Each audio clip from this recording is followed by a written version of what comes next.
अरे यार, ये फालतू के फॉरवर्ड आ जाते हैं आजकल। ये लोग तो बस फॉरेन टूर लगाने जाते हैं। पैसा वेस्ट, टाइम वेस्ट। और देखना, 15 दिन बाद खाली हाथ वापस लौट आएंगे। इन लोगों में ना वो बात ही नहीं है, वो किलर इंस्टिंक्ट नहीं है। और मुझे नहीं लगता अगले 200 साल भी कुछ चेंज होने वाला है। मुझे तो ये समझ नहीं आती कि गवर्नमेंट इन्हें इंटरनेशनल टूर्नामेंट्स के लिए भेजती क्यों है। सर पिछले गेम्स के मुकाबले इस बार टीम इंडिया ने क्या डिफरेंट तैयारी की है? देखिए, इस बार हमने अपने प्लेयर्स के लिए फॉरेन से बेस्ट कोचेस को हायर किया। फॉरेन से लेटेस्ट इक्विपमेंट, और फॉरेन में 68 स्ट्रेंथ और कंडीशनिंग कैंप्स हमने लगाए। हमने अपने प्लेयर्स को फॉरेन की बेस्ट फैसिलिटीज और एक्सपोजर दिया है। जो उन्होंने मांगा हमने दिया। अब इसके बाद तो खिलाड़ियों की परफॉर्मेंस पे सब डिपेंड करता है। हमने अपनी तरफ से कोई कमी नहीं छोड़ी, लेकिन we can only help. They have to make it happen. और फ्रैंकली, इंटरनेशनल कॉम्पिटिशन्स में लक का भी बहुत बड़ा रोल होता है, और ये बात सबको ध्यान में रखनी चाहिए। ये सिलेक्शन कमेटी वाले हर बार पॉलिटिक्स खेलते हैं। रेलवे सर्विसेज के अलावा इन्हें कुछ दिखाई नहीं देता। और इस बारी दोनों से मन भर गया तो वो साउथ वालों को पकड़ लिया और द्रोणाचार्य अवार्ड उस मूर्ति के बच्चे को दे दिया। आजकल तो भैया जिसके पास पॉलिटिकल कांटेक्ट है उसी का अवार्ड है। बस हमारे किसी लड़के का एक आध इंटरनेशनल में मेडल आ जाए, बस तभी पता चलेगा सबको कि कौन देश की कितनी सेवा कर रहा है और कौन अवार्ड का कितना हकदार है।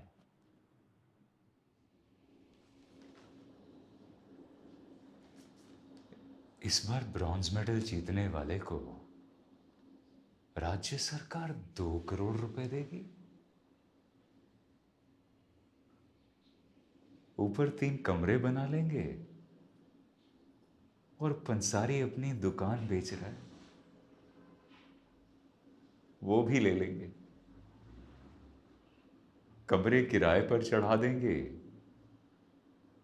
और दुकान से रोटी पानी का साधन तो बन ही जाएगा। वैसे मुझे लगता है केंद्र प्रशासन भी तो कुछ देगी ना। अगर मिथुन ब्रॉन्ज जीत गया तो भी 4-5 करोड़ तो अंदर आ ही जाएंगे। हे भगवान, मैं अधिक कुछ नहीं मांगता, बस मेरे मिथुन को ब्रॉन्ज मेडल तो पक्का जिता ही देना। सबसे ज्यादा तो मुझे इस बात की खुशी है कि उस पंकज से पहले मैंने क्वालिफाई किया। कैंप में बड़ा उछलता था, बोलता था टीम इंडिया में मेरा ही सिलेक्शन होगा। कट गया ना पत्ता बेटा। आज सारी मीडिया में संदीप राणा का ही चर्चा है।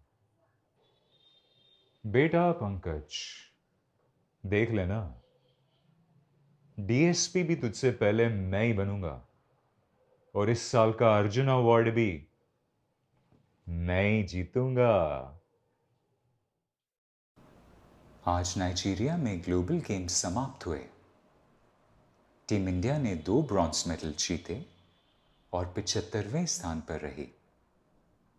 इस मौके पर खेल मंत्री ने ट्वीट किया और कहा, Well tried, Team India. Better luck next time.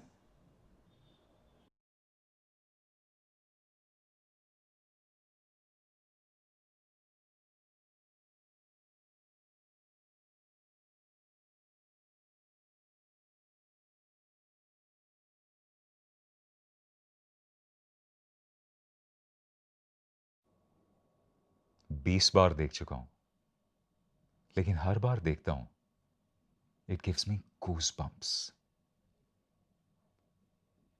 I have the fullest faith कि इस बार टीम इंडिया की परफॉर्मेंस सुपर ऑसम होगी.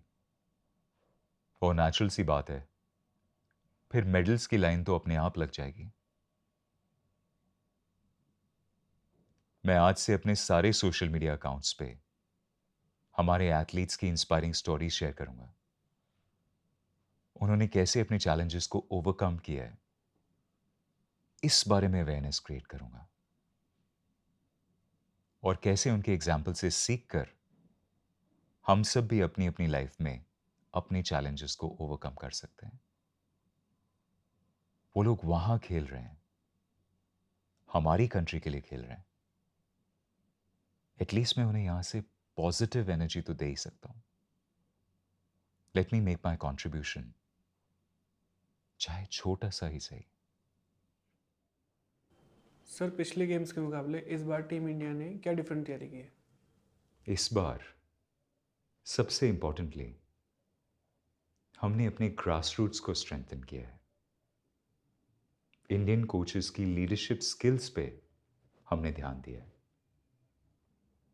पिछले कुछ सालों में जिस फील्ड पे हमने सबसे ज्यादा काम किया है, वो है सेल्फ कॉन्फिडेंस. टीम इंडिया के हर मेंबर को, चाहे प्लेयर्स हों, कोचेस या ऑफिशियल्स, ये जागृति दी गई है कि अगर दूसरे देश एक्सेल कर सकते हैं, अपने खेल से सबको इंस्पायर कर सकते हैं, तो हमें भी करना है. आज दुनिया की टॉप 5 इकोनॉमीज में हमारा नाम शामिल है, तो जाहिर सी बात है टॉप 5 परफॉर्मर्स में भी तो हमें शामिल होना ही चाहिए. आज मैं उसेन बोल्ट के कोच ग्लेन मिल्स के बारे में पढ़ रहा था. उसने अपनी जिंदगी में सिर्फ एक 100 मीटर की रेस दौड़ी जब वो 13 साल का था, 8th स्टैंडर्ड में. उस रेस में वो लास्ट आया. डॉक्टर ने उसे एग्जामिन किया तो पता चला कि वो फ्लैट फुटेड है. उसका प्लेइंग कैरियर तो वहीं खत्म हो गया. लेकिन उसने उसी दिन संकल्प लिया कि वो प्लेयर न बन पाया तो क्या, वो कोच बनेगा और अपने देश और अपने खेल का नाम पूरी दुनिया में रोशन करेगा. 40 साल लगे, लेकिन उसने अपने देश जमैका को 10 ओलंपिक गोल्ड मेडल और 50 वर्ल्ड चैंपियनशिप मेडल जिताए. वो इंसान जो अपनी जिंदगी की इकलौती रेस में लास्ट आया, वो एथलेटिक्स की दुनिया का सबसे कामयाब कोच बना.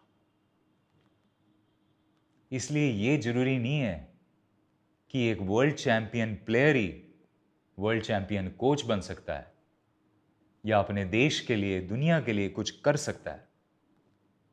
बल्कि हर वो इंसान जिसके अंदर वर्ल्ड चैंपियन सोच है, वर्ल्ड चैंपियन जज्बा है, वो अपने देश के लिए, दुनिया के लिए बहुत कुछ कर सकता है.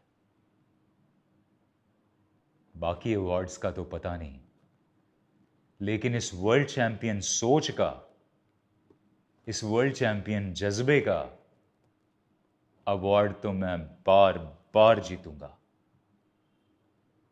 आज मैं भी ये संकल्प लेता हूं. इसमें लिखा है कि अमेरिका में गोल्ड मेडल जीतने वाले को सिर्फ 25 लाख रुपए मिलते हैं, जबकि हमारे यहां तो ब्रॉन्ज मेडल जीतने पर भी 4-5 करोड़ रुपए मिल जाते हैं। फिर वो लोग इतने गोल्ड मेडल कैसे जीत जाते हैं? वो इसलिए क्योंकि उनके अंदर जज्बा होता है अपने देश के लिए कुछ करने का। लेकिन हमारा जज्बा कहां चला गया है? हमारे तिरंगे के लिए लाखों लोगों ने अपनी जान की कुर्बानी दी है। क्या हम अपनी छोटी सोच की भी नहीं दे सकते?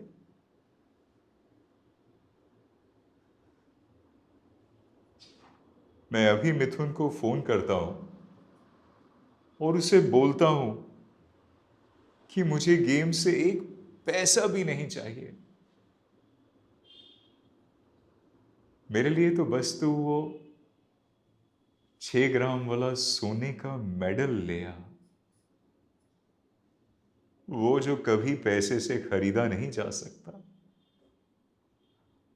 बस खून पसीने और सच्ची लगन से कमाया जा सकता है। मेरे लिए तो बस तू वो सोना ले आ बेटा।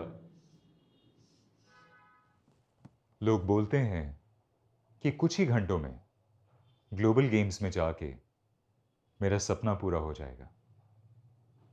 लेकिन मेरा सपना इतना बड़ा है, इतनी जल्दी कैसे पूरा हो जाएगा?